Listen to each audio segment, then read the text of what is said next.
Hello दोस्त, हरिओम। किरण family में आपका स्वागत है। श्रीमद् भागवत महापुराण पढ़ने जा रहे हैं। श्री गणेशाय नमः। ओम भूर्भुवस्सुः तत्सवितुर्वरेण्यं भर्गो देवस्य धीमहि धियो यो न प्रचोदयात्।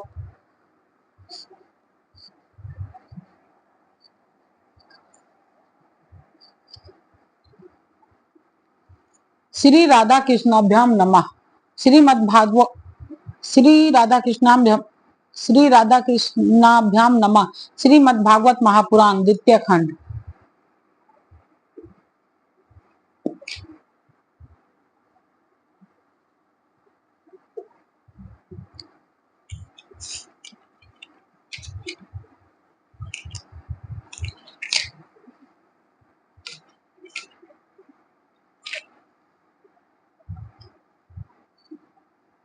अतः दशम स्कंध। अतः पंचचत्वारिंशो अध्याय 45वां अध्याय। श्री कृष्ण बलराम जी का यज्ञोपवीत और गुरुकुल प्रवेश। श्री सुखदेव जी कहते हैं, परीक्षित, भगवान श्री कृष्ण ने देखा कि माता पिता को मेरे ऐश्वर्य का, मेरे भगवत भाव का ज्ञान हो गया है, परंतु इन्हें ऐसा ज्ञान होना ठीक नहीं है। इससे तो ये पुत्र स्नेह का सुख नहीं पा सकेंगे। ऐसा सोचकर उन्होंने उन पर अपनी वह योग माया फैला दी जो उनके स्वजनों को मुग्ध कर रखकर उनकी लीलाएं में सहायक होती है। यदुवंश शिरोमणि भगवान श्री कृष्ण बड़े भाई बलराम जी के साथ अपने माँ बाप के पास जाकर आदर पूर्वक और विनय से झुककर मेरी अम्मा, मेरे पिताजी, इन शब्दों से उन्हें प्रसन्न करते हुए कहने लगे, पिताजी, माताजी, हम आपके पुत्र हैं और आप हमारे लिए सर्वदा उत्कंठित रहे हैं। फिर भी आप हमारे बाल्य, पौगंड और किशोर अवस्था का सुख हमसे नहीं पा सके।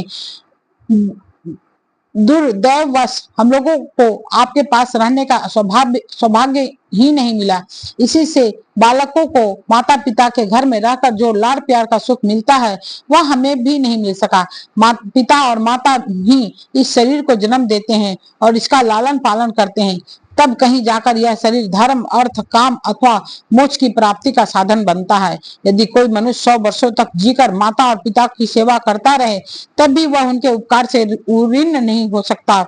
जो पुत्र सामर्थ्य रहते हुए भी अपने माँ और बाप की शरीर और धन से सेवा नहीं करता, उसके मरने पर यमदूत उसे उसके अपने शरीर का मांस खिलाते हैं।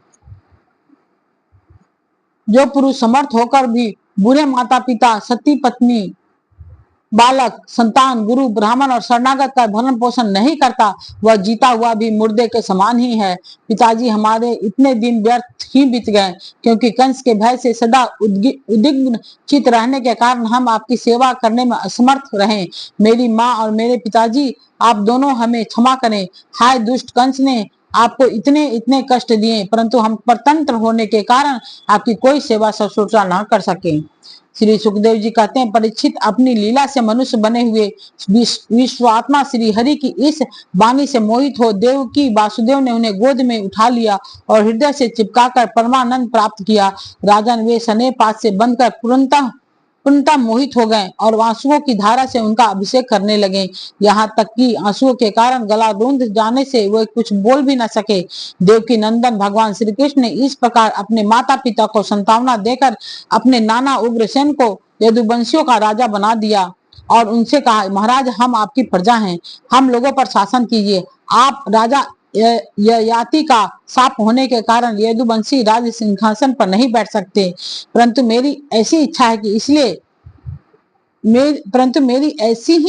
इसलिए आपको कोई दोष ना होगा।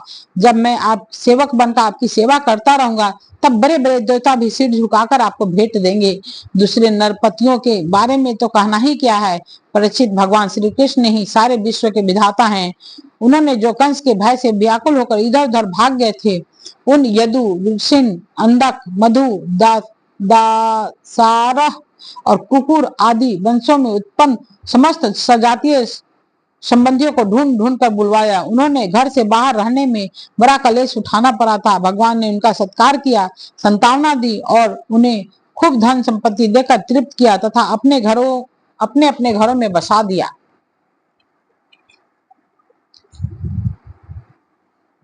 अब सारे के सारे यदुवंशी भगवान श्री कृष्ण तथा बलराम जी के बाहुबल से सुरक्षित थे। उनकी कृपा से उन्हें किसी प्रकार की व्यथा नहीं थी, दुख नहीं था। उनके सारे मनोरथ सफल हो गए थे, वे कृतार्थ हो गए थे। अब वे अपने अपने घरों में आनंद से विहार करने लगे।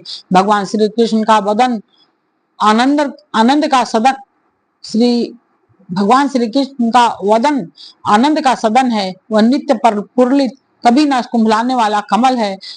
उसका सौंदर्य अपार है। सदैव हास और चितवन उस पर सदा नाचती रहती है। यदुवंशी दिन रात उसका दर्शन करके आनंद मग्न रहते हैं। मथुरा के वृद्ध पुरुष भी युवकों के समान अत्यंत बलवान और उत्साही हो गए थे, क्योंकि अपने नेत्रों के दोनों से बारंबार भगवान के मुखार विंद का अमृतमय मकरंद रस पान करते रहते थे। प्रिय परीक्षित, अब देवकी नंदन भगवान श्री कृष्ण और बलराम जी दोनों ही नंद बाबा के पास आए और गले लगने के बाद उनसे कहने लगे, पिताजी, आपने और माँ यशोदा ने बड़े स्नेह और दुलार से हमारा लालन पालन किया है। इसमें कोई संदेह नहीं है कि माता पिता संतान पर अपने शरीर से भी अधिक स्नेह करते हैं। जिन्हें पालन पोषण न कर सकने के कारण स्वजन संबंधियों ने त्याग दिया है, उन बालकों को जो लोग अपने पुत्र के समान लाड़ प्यार से पालते हैं, वही वास्तव में उनके माँ बाप हैं। पिताजी, आप लोग वज्र में जाइए। इसमें संदेह नहीं कि हमारे बिना वात्सल स्नेह के कारण आप लोगों को बहुत दुख होगा। यहाँ के सुहृदय संबंधियों को सुखी करके हम आप लोगों से मिलने आएंगे। भगवान श्री कृष्ण ने नंद बाबा और दूसरे वज्रवासियों को इस प्रकार समझा बुझाकर बड़े आदर के साथ वस्त्र, आभूषण और अनेक धातुओं के बने बर्तन आदि देकर उनका सत्कार किया। भगवान की बात सुनकर नंद बाबा ने प्रेम से अधीर होकर दोनों भाइयों को गले लगा लिया और फिर नेत्रों में आंसू भरकर गोपों के साथ वज्र के लिए प्रस्थान किया।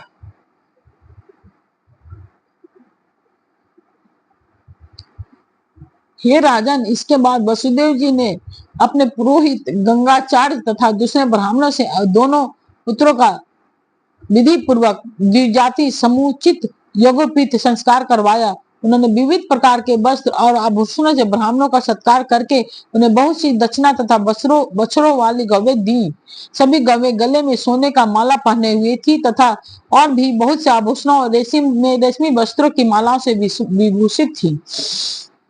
महामती वसुदेव जी ने भगवान श्री कृष्ण और बलराम जी के जन्म नक्षत्र में जितनी गवें मन ही मन संकल्प करके दी थी, उन्हें पहले कंस ने अन्याय से छीन लिया था।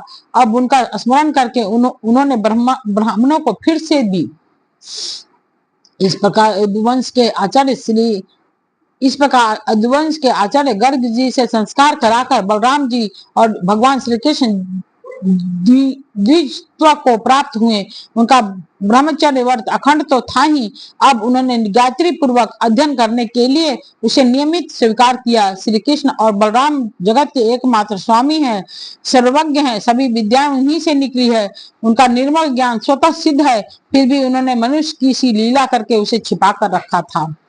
अब ये दोनों गुरुकुल में निवास करने की इच्छा से काश्यप गोत्री सांदीपनी मुनि के पास गए, जो अवंतीपुर उज्जैन में रहते थे।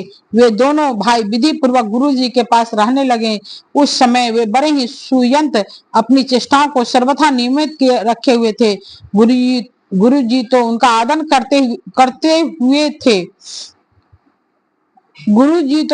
करते ही थे। भगवान श्री कृष्ण और बलराम जी भी गुरु की उत्तम सेवा कैसी करनी चाहिए, इसका आदर्श लोगों के सामने रखते हुए बड़ी भक्ति से इष्ट देव के समान उनकी सेवा करने लगे। गुरुवर सांदीपनी जी उनकी शुद्ध भाव से युक्त सेवा से बहुत प्रसन्न हुए। उन्होंने दोनों भाइयों को 6 अंग और उपनिषदों के सहित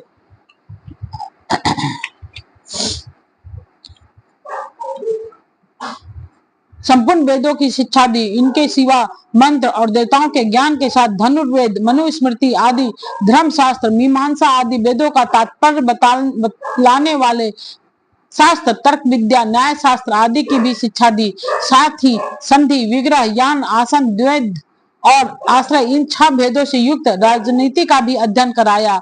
परीक्षित, भगवान श्री कृष्ण और बलराम सारी विद्याओं के प्रवर्तक हैं। इस समय केवल श्रेष्ठ मनुष्य का सा व्यवहार करते हुए वे अध्ययन कर रहे थे। उन्होंने गुरु जी के केवल एक बार कहने मात्र से सारी विद्याएं सीख ली। केवल 64 दिन रात में ही संयमी शिरोमणि दोनों भाइयों ने 64 कलाओं का ज्ञान प्राप्त कर लिया। इस प्रकार अध्ययन समाप्त होने पर उन्होंने सांदीपनि मुनि से प्रार्थना की कि आपकी जो इच्छा हो गुरु दक्षिणा मांग ले। महाराज सांदीपनि मुनि ने उनकी अद्भुत महिमा और अलौकिक बुद्धि का अनुभव कर लिया था, इसलिए उन्होंने अपनी पत्नी से सलाह करके यह गुरु दक्षिणा मांगी कि प्रभात क्षेत्र में हमारा बालक समुद्र में डूबकर मर गया था, उसे तुम लोग ला दो। बलराम जी और श्री कृष्ण का पराक्रम अनंत था। दोनों ही महारथी थे। उन्होंने बहुत अच्छा कहकर गुरु जी की आज्ञा स्वीकार की और रथ पर सवार होकर प्रभात क्षेत्र में गए। वे समुद्र तट पर जाकर क्षण भर बैठे रहे। उस समय यह जानकर ये साक्षात परमेश्वर हैं, अनेक प्रकार की पूजा सामग्री लेकर समुद्र उनके सामने उपस्थित हुआ। भगवान ने समुद्र से कहा, समुद्र तुम यहाँ अपनी बड़ी बड़ी तरंगों से हमारे जिस गुरुपुत्र को बहा कर ले गए थे उसे लाकर शीघ्र ही दे दो। मनुष्य भेषधारी समुद्र ने कहा, देवाधिदेव श्री कृष्ण, मैं उस बालक को नहीं लिया है। मेरे जल में पंचजन नाम का एक बड़ा भारी दैत्य जाति का असुर शंख के रूप में रहता है। अवश्य उसी ने वह बालक चुरा लिया होगा। समुद्र की यह बात सुनकर भगवान तुरंत ही जल में जा घुसे और शंखासुर को मार डाला, परंतु वह बालक उसके पेट में नहीं मिला। तब उसके शरीर का शंख लेकर भगवान रथ पर चले आए। वहां से बलराम जी के साथ श्री कृष्ण ने यमराज की प्रियपुरी संयमनी में जाकर अपना शंख बजाया। शंख का शब्द सुनकर सारी प्रजा का शासन करने वाला यमराज ने उनका स्वागत किया और भक्ति भाव से भरकर विधि पूर्वक उनकी बहुत बड़ी पूजा की।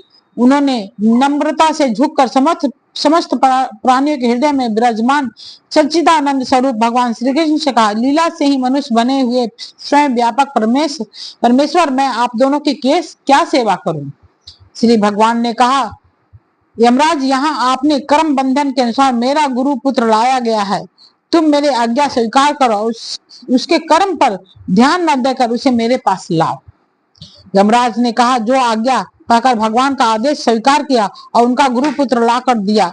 तब यदुवंश शिरोमणि भगवान श्री कृष्ण और बलराम जी उस बालक को लेकर उज्जैन लौट आए और उसे अपने गुरुदेव को सौंप कर कहा कि आप और जो कुछ चाहे मांग ले। गुरु जी ने कहा, बेटा, तुम दोनों ने भली भांति गुरु दक्षिणा दी, अब और क्या चाहिए। जो तुम्हारे जैसे पुरुषोत्तम का गुरु है उसका कौन सा मनोरथ अपूर्ण रह सकता है। वीरों, अब तुम दोनों अपने अपने घर जाओ। तुम्हें लोगों को पवित्र करने वाली कृति प्राप्त हो। तुम्हारी पढ़ी हुई विद्या इस लोक और परलोक में सदा नवीन बने रहे, कभी विस्मृत ना हो। बेटा परीक्षित फिर गुरु से आज्ञा लेकर वायु के वेग और मेघ के समान शब्द वाले रथ पर सवार होकर दोनों भाई मथुरा लौट आए। मथुरा की प्रजा बहुत दिनों तक श्री कृष्ण और बलराम जी को न देखने से अत्यंत दुखी हो रही थी। अब उन्हें आया हुआ देख सब के सब परमानंद में मग्न हो गए, मानो खोया हुआ धन मिल गया हो। इति श्रीमद् भागवते महापुराणे परमहंस्याम संहिताम दशम स्कंदे पूर्वादे गुरुपुत्र नयनम नाम 45वां अध्याय 45वां अध्याय समाप्त हो गया। बड़ा अच्छा लग रहा है पढ़कर आंख में आंसू आ गया बाप बेटा का वियोग सुनकर।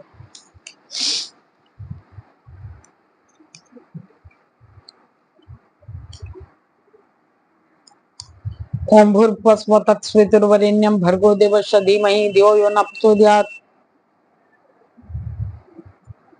ठीक है दोस्त, हरिओम।